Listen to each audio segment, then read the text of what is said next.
To my YouTube channel. आइए दोस्तों हम लोग पढ़ रहे हैं world GK online study platform पे। तो आइए दोस्तों ट्रिक के द्वारा हम लोग सीख रहे हैं जीके को। तो आइए फ्रेंड्स देख लेते हैं पहला क्वेश्चन क्या दिया गया है। बहुत ही इंपॉर्टेंट है दोस्तों ये वीडियो आप लोगों के लिए।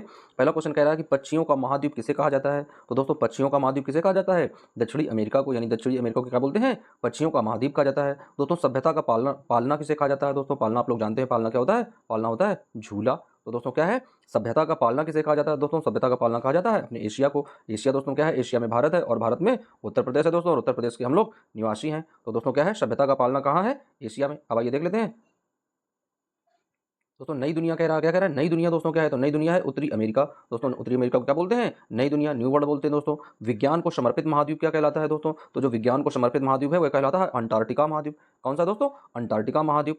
उसके बाद फ्रेंड्स क्या है? कह रहा है कि पठारों का महाद्वीप कौन है दोस्तों? तो पठारों का महाद्वीप है अफ्रीका, यानी पठारों का महाद्वीप किसे बोला जाता है? अफ्रीका को बोला जाता है। सबसे अधिक देशों वाला महाद्वीप दोस्तों कौन है? तो सबसे अधिक देशों वाला महाद्वीप भी कौन है? अफ्रीका महाद्वीप दोस्तों। अफ्रीका महाद्वीप में सबसे ज्यादा अधिक देश शामिल होते हैं।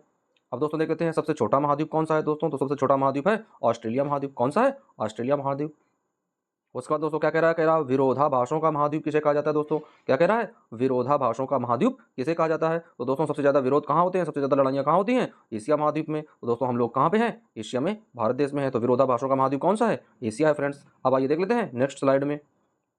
तो दोस्तों नेक्स्ट स्लाइड में हम लोग क्या पढ़ने वाले हैं? कुछ पक्षियों और उनमें पाए जाने वाले गुणसूत्रों के बारे में। तो दोस्तों क्या कह रहा है? कह रहा कबूतर में गुणसूत्रों की संख्या कितनी होती है। दोस्तों जो पक्षी होता है कबूतर, उसमें गुणसूत्रों की संख्या क्या होती है? तो दोस्तों संख्या कितनी होती है? 80 होती है। यानी कबूतर में गुणसूत्र कितने होते हैं? 80 होते हैं। उसका दोस्तों क्या है? कह रहा है कि कुत्ता में गुणसूत्रों की संख्या क्या होती है। तो दोस्तों कुत्ता में गुणसूत्रों की संख्या क्या होती है? 64 होती है। उसका दोस्तों हम लोगों को देखना है कि खरगोश में गुणसूत्रों की संख्या क्या होती है दोस्तों। तो खरगोश में कितने गुणसूत्र पाए जाते हैं? तो 20 गुणसूत्र पाए जाते हैं। और दोस्तों एक क्वेश्चन आप लोगों को और बता दें कि जो खरगोश का गर्भकाल होता है वो कितने का होता है? तो दोस्तों वो होता है 30 से 32 दिन का। दोस्तों गर्भकाल कितना होता है? गर्भावस्था का समय 30 से 32 दिन का होता है खरगोशों का। और गुणसूत्रों की संख्या कितनी होती है? 20 होती है।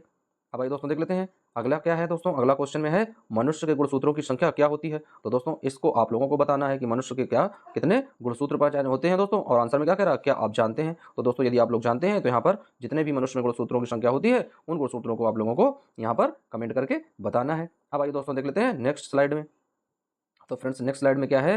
कुछ दोस्तों जो पद हैं चुनाव के इलेक्शन के, उसमें दोस्तों जो आयु होती है, जो वर्ष होती है वो क्या होती है? तो दोस्तों लोकसभा के लिए कितनी निर्धारित की गई है? 25 वर्ष। उसके बाद दोस्तों क्या है? राज्यसभा है।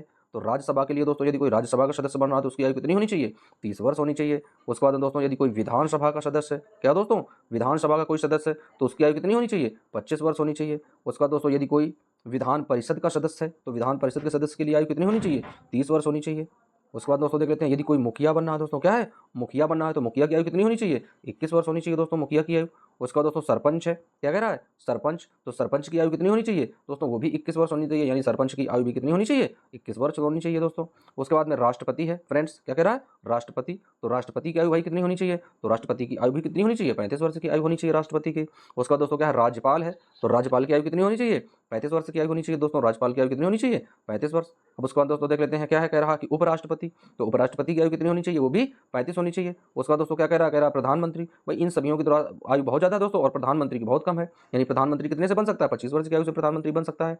उसी तरीके से दोस्तों मुख्यमंत्री बनने के लिए देख लेते हैं क्या है? मुख्यमंत्री बनने के लिए दोस्तों, तो मुख्यमंत्री बनने के लिए भी कितनी आयु होनी चाहिए? 25 वर्ष आयु होनी चाहिए। तो दोस्तों इस स्लाइड में इतनी ही चीजें थी। तो दोस्तों हम लोगों ने कुछ महत्वपूर्ण जानकारियां सीख ली हैं। अब आइए फ्रेंड्स देख लेते हैं सबसे इंपॉर्टेंट चीज दोस्तों। तो सबसे इंपॉर्टेंट चीज क्या है दोस्तों? इस स्लाइड में हम लोगों को ये सीखना है, यदि हमें इस तरह की जानकारी और इस तरह की ज्ञानवर्धक वीडियो की आवश्यकता बनती है दोस्तों लाइफ में, तो क्या करना है? इस चैनल को आप लोगों को एक बार सब्सक्राइब करना है और दोस्तों वीडियो को हो सके तो एक बार लाइक अवश्य कर दें। हो सके दोस्तों तो कमेंट करें, अन्यथा लाइक करें और वीडियो को शेयर कर दें यदि आप ये जानकारी किसी दूसरे तक पहुंचाना चाहते हैं। मिलते हैं दोस्तों नेक्स्ट स्लाइड में। जब तक के लिए दोस्तों जय हिंद।